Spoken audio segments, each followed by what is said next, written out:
우리 수요일엔 바다톡톡 친구들 안녕하세요.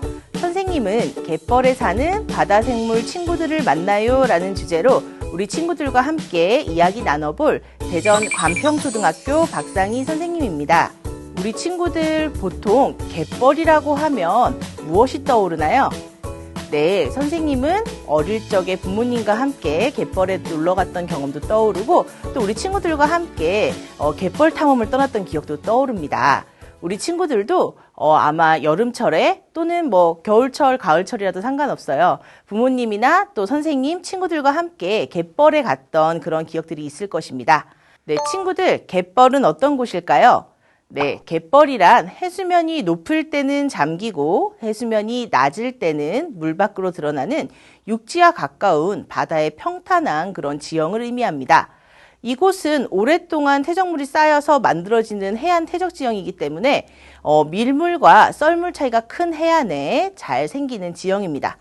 한번 떠올려 볼까요? 네, 바닷가에 가면 질펀질펀하고 발을 쑥 넣었을 때 쑥 빠지는 그런 지형들 있죠? 이런 곳이 갯벌이라고 생각하면 되겠습니다. 사실 갯벌은 우리 생각보다 훨씬 더 중요한 곳이에요. 왜 중요하냐고요? 지금부터 선생님 설명을 잘 들어주세요. 먼저 갯벌에는 오늘 소개할 다양한 생물들이 살아가고 있습니다. 이 갯벌에 사는 생물들은 굉장히 생태계적으로도 중요한 역할을 차지하고 있고 또 전체적으로도 생물 다양성 측면에서도 굉장히 독특하고 또 보존할 가치가 높은 생물들이 살고 있어요. 그렇다 보니까 이 갯벌은 다양한 생물들이 살아가고 있는 보물창고와도 같은 곳이죠. 또 갯벌은 육상에서 배출되는 우리가 쓰고 버리는 쓰레기라던가 오물, 폐수 이런 것들 있잖아요. 이런 것들로 인해서 각종 오염물질이 발생하는데 이것들이 바다로 떠내려가는 과정에서 정화를 해주는 기능을 합니다. 그래서 자연적으로 정화를 하면서 환경오염을 막아주는 그런 역할을 하게 되는 거죠. 또 갯벌에는 작은 생물들만 사는 게 아니에요. 갯벌에는 여러 가지 물새들이 날아와서 먹이도 먹고 쉬기도 하고 알도 낳으면서 살아가는 서식처가 되어줍니다. 또 우리에게 수산물을 생산하고 또 관광의 그런 기능도 있고 해서 경제적인 가치도 크죠. 또 마지막으로 갯벌은 인간과 함께 쭉 함께 공존하면서 인간의 삶의 터전이자 역사가 담겨 있는 그런 공간이 되어 왔습니다. 그래서 갯벌은 아주 중요한 그런 공간이죠. 이렇게 중요한 공간인 갯벌에도 종류가 있습니다. 무엇으로 종류를 나누냐 하면 위치나 다른 것들도 있겠지만 이 갯벌을 이루는 흙 종류들이 어떤 것이냐에 따라서 갯벌의 종류가 여러 가지로 나뉜다고 합니다. 갯벌의 종류는 3가지 정도가 있는데요. 첫 번째로 펄 갯벌이라고 해서 우리가 생각하는 왜 질퍽질퍽한 이런 그 흙의 질을 개흙질이라고 하는데 이런 개흙질이 많은 갯벌이 있습니다. 이런 데 들어갈 땐 다리가 푹푹 빠져서 조금만 이동해도 굉장히 힘이 들죠. 이런 개흙질이 많은 펄 갯벌 같은 경우에는 흐름이 완만한 안쪽에 있는 만이나 아니면 강 하구의 구석에 많이 생긴다고 합니다. 경사가 이제 다른 갯벌들에 비해서 굉장히 완만하고 폭이 넓은 편이죠. 또 이렇게 펄 갯벌과 반대되는 개념으로 모래 갯벌도 있는데요. 이 모래 갯벌은 모래 성분이 굉장히 많은 갯벌이에요. 그런데 이 모래갯벌 같은 경우에는 펄갯벌에 비해서 모래이기 때문에 사람들이 걸어 다닐 수 있을 정도로 단단하고 상대적으로 산책하거나 걸어가 보기도 굉장히 좋죠. 흐름이 빠른 수로 주변이나 해변에 생기고 해안 경사가 펄갯벌에 비해서는 상대적으로 급하고 폭이 좁다고 합니다. 이 2가지 펄갯벌과 모래갯벌이 한꺼번에 나타나는 경우가 있는데요. 이제 이런 것들은 혼합갯벌이라고 한답니다. 그래서 대부분의 갯벌에서는 펄갯벌과 혼합갯벌, 이 모래갯벌까지 한꺼번에 3개의 갯벌들이 공존해서 함께 나타나곤 합니다. 네, 그러면 이렇게 갯벌, 우리에게 굉장히 중요하고 또 여러 가지 종류가 있다고 들었는데 대체 갯벌은 어디서 만들어질까요? 네, 바닷가 주변에 얕은 지형이라고 제가 아까 말씀을 드렸는데요. 첫 번째로 갯벌이 만들어지기 위해서는 바닷물에 의해서 운반되는 퇴적물의 양이 많아야 합니다. 뭔가 많이 쌓여야 갯벌이 잘 만들어지겠죠?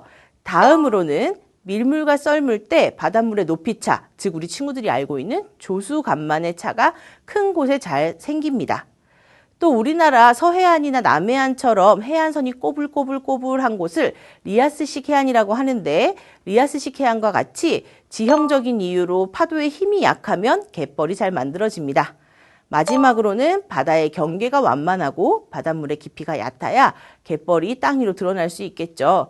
상대적으로 우리나라 동해안에는 갯벌이 거의 없다고 생각하시면 되는데, 그 이유는 일단 바닷물의 깊이가 서해나 남해에 비해 무척 깊기 때문입니다. 이 정도로 알아두고 이제 본격적으로 생물에 대해서 알아볼 건데요. 그 전에 하나, 우리나라 갯벌이 얼마나 유명하고 중요한 자원인지 우리 친구들 혹시 아시나요? 네, 세계에서 가장 유명한 5대 갯벌이 있다고 해요. 이 5대 갯벌들 중에서 최고로 치는 것이 바로 우리나라 갯벌입니다. 이 5대 갯벌을 참고로 설명드리자면 한국 서해안의 갯벌, 유럽의 북해 갯벌, 캐나다 동부 해안의 갯벌, 아마존 하구의 갯벌, 미국의 동부 해안의 갯벌, 이렇게 5개가 세계 5대 갯벌인데요.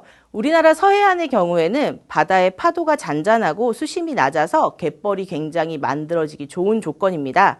그래서 우리나라 전체 갯벌의 약 80%가 서해안에 있다고 보면 되고, 펄갯벌, 모래갯벌, 혼합갯벌 등 다양한 형태의 갯벌들이 함께 존재하며 바지락, 동죽, 대합, 낙지 등의 말만 들어도 굉장히 맛있을 것 같은 이런 수산물들이 풍부한 것으로 유명하다고 합니다. 자, 이제 진짜 본격적으로 갯벌에 사는 생물들에 대해서 한번 떠올려 보도록 하겠습니다. 우리 친구들이 아는 갯벌에 사는 동물들은 어떤 것들이 있나요? 네, 선생님이 잠깐 생각해 보면 우리들이 많이 먹는 조개류들이 거의 다 갯벌에서 나죠. 또 칠개, 달랑개, 방개 등등 개들도 갯벌에 가면 사실 자주 볼 수 있죠. 바로 눈앞에 개들이 뚫어놓은 송송송 숨구멍이 또 보일 때도 있고요. 그 외에도 쏙이라고 하는 새우처럼 생긴 그런 동물이라던가 바위에 붙어 사는 홍합이나 이런 것들 등등 굉장히 많은 생물들이 갯벌에 살아가고 있습니다. 그래서 갯벌에 사는 동물들에 대해 정리해보면 대합, 바지락, 동죽, 꼬막, 새조개, 모시조개, 키조개 같은 조개류들이 살고, 칠개, 방개, 염난개, 달랑개, 갯가재, 쏙, 갯강구, 집게 같은 갑각류들도 살고요. 갑각류는 참고로 몸의 껍질이 굉장히 단단한 그런 동물들을 말합니다. 그 외에도 사실 새들도 살아요. 괭이갈매기, 검은머리 갈매기, 가창오리, 장다리 물대새, 검은머리 물대새 등등 다양한 물새들이 바다에서 살아가고 있고요. 또 마지막으로 아까 말씀드린 갯지렁이, 불가사리, 개불 이런 애들 외에도 낙지, 쭈꾸미, 말미잘, 또 어류까지 살아요. 어떤 어류들이 살고 있냐면 짱뚱어나 말뚱망둥어 같은 어류들도 함께 다양한 동물들이 살아가고 있습니다. 갯벌에는 그런데 동물들만 살아가고 있는 것은 아니에요. 갯벌에는 식물들도 살아가고 있습니다. 사실 갯벌은 식물이 살기 좋은 환경은 아니랍니다. 왜냐하면 소금물에 항상 땅이 젖어 있기 때문이죠. 네, 그래서 갯벌에 사는 식물들은 소금 성분이 많은 땅에 살고 있기 때문에 염생식물이다라고 부르기도 하는데요. 칠면초, 해홍나물, 퉁퉁마디, 나문재 등이 있습니다. 네, 이런 식물들은요, 부족한 수분을 흡수하려고 뿌리를 땅속으로 깊이 뻗고 바닷물을 흡수했을 때 그 속에 있는 소금은 내보내고 물만 흡수하는 그런 특징을 가지고 있습니다. 그리고 갯벌에는 다양한 식물성 플랑크톤도 함께 살면서 생물들의 먹이가 되고 있죠. 네, 그래서 친구들이 사진을 조금만 찾아보면 칠면초로 인해서 분홍으로 물든 아주 아름다운 갯벌들, 특히 우리나라의 순천만 갯벌이 굉장히 아름답기로 유명한데 그런 곳들도 쉽게 찾아보실 수 있을 겁니다. 그러면 이제 갯벌에 사는 생물들의 이모저모 하나씩 더 깊이 파헤쳐 볼까요? 먼저 우리가 좋아하는 꽃게, 게 종류에 대해서 한번 알아보도록 하겠습니다. 게는 사실 암수 구분을 할 때 2가지를 본다고 합니다. 첫 번째로 직계발이 수컷의 경우에 암컷보다 크고 두껍다고 합니다. 그래서 이렇게 게를 봤을 때 직계발이 큰 것은 수컷, 또 암컷은 직계발이 좀 작구나 이렇게 알아두면 되는데 사실 더 손쉽게 확실하게 알아볼 수 있는 방법이 있어요. 그것은 게를 바로 이렇게 딱 뒤집어서 배 밑에 모양을 보는 거죠. 암컷은 알을 품기 때문에 이 밑에 모양이 넓고 반원에 가깝고요. 수컷은 삼각형이나 종 모양으로 생겼다고 합니다. 다음으로는요, 아까 갯벌에 사는 생물들 중에서 제가 물새에 대해서 이야기를 했는데 물새에 대해서 좀 더 이야기해 볼게요. 우리나라에 오는 새들을 크게 언제 오는지를 따져보면 철새와 텃새로 나눌 수 있을 것 같아요. 1년 내내 옮겨 다니지 않고 우리나라에 눌러 사는 새인데요. 예를 들어 우리가 늘 바닷가 갯벌에 가면 볼 수 있는 괭이갈매기 같은 그런 친구들은 네, 갯벌에 사는 텃새라고 할 수 있겠죠. 그리고 철새는 우리 친구들이 알다시피 더운 여름에 우리나라에 와서 시간을 보내고 간다든지 또 겨울에 북쪽이 더 추워지면 우리나라에 와서 따뜻하게 보내고 가는 그런 새들이 있는데요. 여름 철새 중에 대표적인 것은 이렇게 부리로 먹이를 저어가면서 먹는 저어새와 또 겨울 철새 중에 대표적인 것은 민물도요. 이렇게 톡톡 얇은 부리로 이렇게 촉촉 이렇게 쪼아가면서 먹는 애들이 있어요. 얘들이 도요인데 민물도요. 또 그 외에도 물술이나 댕기 물대새 같은 것들이 겨울 철새라고 보면 됩니다. 갯벌에 이렇게 많은 새들이 오는데 우리나라 서해안에 있는 그 서산 천수만 같은 곳에는 굉장히 새들이 많이 찾아와서 지내고 가는 서식지로 유명해요. 세계적으로도 굉장히 유명하다고 하니까 새들을 보고 싶으시면 엄마, 아빠 또 선생님과 함께 그곳을 방문해 볼 것을 추천드릴게요. 그리고 세 번째는 제가 아까 어류도 살고 있다고 얘기를 했어요. 갯벌은 사실 어류가 살기에 좋은 환경은 아니죠. 헤엄을 쳐야 하는데 그렇지만 이제 대부분의 어류들이 바다 물속에 사는 것과 달리 갯벌에서 깡충깡충 뛰어다니면서 지느러미로 이렇게 움직이는 어류들도 있어요. 그 대표적인 것이 망둥어와 짱뚱어인데요. 이름이 비슷하고 비슷한 분류군에 속합니다. 그렇지만 사실 얼핏 보면 비슷하지만 좀 다른 생물이에요. 다른 종에 속하는데요. 망둥어와 짱뚱어 중에서 등 지느러미에 가는 실 모양이 있으면 짱뚱어라고 생각하면 됩니다. 망둥어는 이것에 비해서 색깔이 조금 덜 화려하죠. 네, 우리 친구들 혹시 낙지 먹어봤어요? 우리 친구들도 낙지 굉장히 좋아할 것 같은데요. 낙지는 사실 모성애가 강한 동물이라고 합니다. 낙지나 쭈꾸미처럼 이렇게 문어과에 속한 그런 문어와 비슷하게 생긴 동물들은 강한 모성애를 가지고 있어요. 그래서 암컷 낙지의 경우에는 약 50개 정도 알을 낳아서 굴에 붙이고 그리고 나서 이제 이 알들이 깨어날 때까지 100일 동안 이거 아무것도 먹지 않고 이 알들만 돌보는 거예요. 그래서 알들이 깨어날 때쯤 되면 어미 낙지는 굉장히 지쳐서 힘이 하나도 없어서 다른 동물들에게 잡아먹히기도 하고 또 스스로 뭔가 먹지 않았기 때문에 굶어 죽기도 하고 이렇게 자신의 몸을 희생해 가면서까지 알들을 지키는 그런 아주 특별한 모성애를 가진 그런 동물이라고 합니다. 네, 다섯 번째로는요. 반대로 아빠가 자식을 사랑하는 부성애가 강한 동물들도 있어요.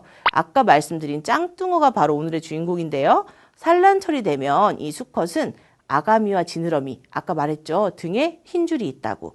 그 아가미를 확 벌리면서 펄쩍펄쩍 높이 뛰어서 암컷 짱뚱어의 관심을 끕니다.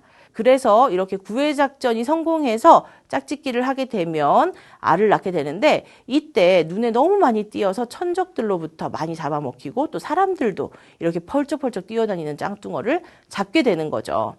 그리고 사실 짱뚱어는 암컷이 알을 낳고 나면 가버린대요. 그러면 수컷이 이 알이 굉장히 영양성분도 많고 노리고 있는 적들이 많기 때문에 끝까지 남아서 지키다가 또 최후를 맞이한다고 하는데요. 갯벌에는 특히나 더 알을 사랑하는 엄마 동물, 아빠 동물들이 더 많은 것 같습니다. 우리 친구들이 갯벌에 사는 동물들 중에서 또 가장 좋아하는 것 중에 하나가 개죠. 네, 그래서 여러 개의 다리가 달린 개에 대해서도 알아보겠습니다. 개들은 비슷하지만 모두 다른 생김새를 가지고 있고 또 개들의 이름 속에 개들의 특징이 숨어 있습니다. 우리나라 갯벌에서 가장 흔하게 볼 수 있는 일광욕을 즐기는 칠개에 대해서 설명을 해보도록 하겠습니다. 칠개는 한때 우리나라 갯벌에 살고 있는 가장 흔한 그런 생물 중에 하나였지만 지금은 낙지 등을 잡을 때 미끼로 사용되기 시작하면서 마구잡이 포획이 이루어져서 그 수가 많이 줄었다고 합니다. 굉장히 안타까운 그런 부분인데요. 우리 친구들이 갯벌에 가서 볼 수 있는 많은 개들 중에 하나가 이제 칠개가 되겠고요. 그 다음에 잘 보면 칠개보다는 좀 흔하지 않지만 H자 홈이 등짝에 이렇게 새겨진 반개가 있습니다. 그래서 반개 같은 경우에는 개의 등딱지에 H자가 있는 것 같아. 그러면 제가 반개구나 이렇게 생각해 주면 됩니다. 또 우리 친구들 갯벌에 갔을 때 아주 작은 모래 그 구멍 주변에 있는 모래 구슬을 봤을 거예요. 누가 이렇게 동글동글하게 만들었나 이렇게 생각했을 텐데 이것은 염난개가 만든 작품입니다. 염난개는 모래들을 먹고 뱉고 하는 과정에서 모래구슬을 만드는 것으로 유명해요. 그래서 우리 친구들이 개에 대해서 관심이 많다면 그냥 엄마가 해주시는 꽃게탕 이런 것만 먹지 말고 우리나라에 어떤 개들이 사는지 한번 살펴보고 또 갯벌에 갔을 때 확인해 보는 것도 좋을 것 같아요. 네. 숨가쁘게 갯벌에 사는 여러 생물들에 대해서 제가 소개를 해드렸는데요. 우리 친구들에게 마지막으로 선생님이 조개에 대해서 소개하면서 문제를 하나 내도록 하겠습니다. 조개는 아까도 말씀드렸듯이 종류가 매우 다양해요. 이 조개 이름만 가지고 빙고를 해도 모자랄 정도죠. 그래서 빙고판을 다 채울 수 있을 정도로 우리나라에도 많은 조개들이 살고 있는데요. 이 조개들의 특징을 판단할 때는 그 안에 있는 조개의 몸체도 중요하지만 조개 껍질만 봐도 사실은 대부분 어떤 조개인지 어떤 종류에 속하는지를 알 수가 있습니다. 여기서 잠깐 퀴즈. 갯벌에 가서 조개들을 살펴보면요. 조개 껍데기에 구멍이 뚫려 있는 경우가 있어요. 이 구멍은 왜 생긴 걸까요? 도대체. 조개 껍질을 뚫은 범인에 대해서 제가 수사망을 좁혀드리도록 하겠습니다. 첫 번째는 사람이 뚫었다고 생각할 수도 있을 것 같아요. 두 번째는 지나가던 개가 뚫었다고 생각할 수도 있을 것 같아요. 세 번째 용의자는 구슬우렁입니다. 우리 친구들 한번 맞춰볼까요? 이 세 명의 용의자 중에서 도대체 범인은 누굴까요? 네, 정답은 구슬우렁이입니다. 선생님은 처음에 그 질문을 받았을 때, 여러분들과 같은 질문을 받았을 때, 당연히 사람이 뚫은 거 아니야? 이렇게 생각했는데요. 사람이 뚫었다고 하기에는, 바닷가에 특히 갯벌에 있는 조개 껍질들을 보면 모두 다른 자리에 일정한 그런 구멍이 굉장히 많이 뚫려 있어요. 그래서 사람들이 이것을 뚫고 버렸다고 보기는 굉장히 어렵겠더라고요. 구슬우렁이는 조개와 비슷해 보이지만 사실 조개를 잡아먹는 무서운 천적이에요. 구슬우렁이가 조개를 잡아먹을 때 껍질이 딱딱하니까 이 껍질을 녹일 수 있는 산성 물질을 뿜어내기 시작합니다. 그러면 조개 껍질은 여러분들도 알다시피 석회질로 되어 있기 때문에 이것들이 녹기 시작해요. 그래서 껍질을 다 녹이고 나면 구슬우렁이는 그 안에 소화액을 발사해서 조개가 천천히 마취되어 힘을 잃도록 한 다음에 빨아먹게 되는 거죠. 그래서 이 구슬우렁이 때문에 조개들의 많은 그런 구멍들이 생긴 겁니다. 네, 이렇게 오늘 갯벌에 사는 여러 동물들, 식물들, 그리고 동물들 중에서도 특히 재미있는 이름과 특징을 가진 그런 것들에 대해서 함께 알아봤는데요. 우리 친구들이 앞으로는 갯벌에 갔을 때 단순히 그냥 조개잡이라던가 갯벌 체험만 하지 말고 그곳에 살고 있는 동물이나 식물에 대해서 한번 자세히 살펴보고 또 가까이 하고 그들이 우리에게 주는 고마움과 또 소중함에 대해서 한 번쯤 생각하는 그런 기회를 가졌으면 좋겠습니다. 네, 지금까지 이 강의를 시청해 주셔서 너무 감사드리고요. 저는 대전 관평초등학교 교사 박상희였습니다. 감사합니다.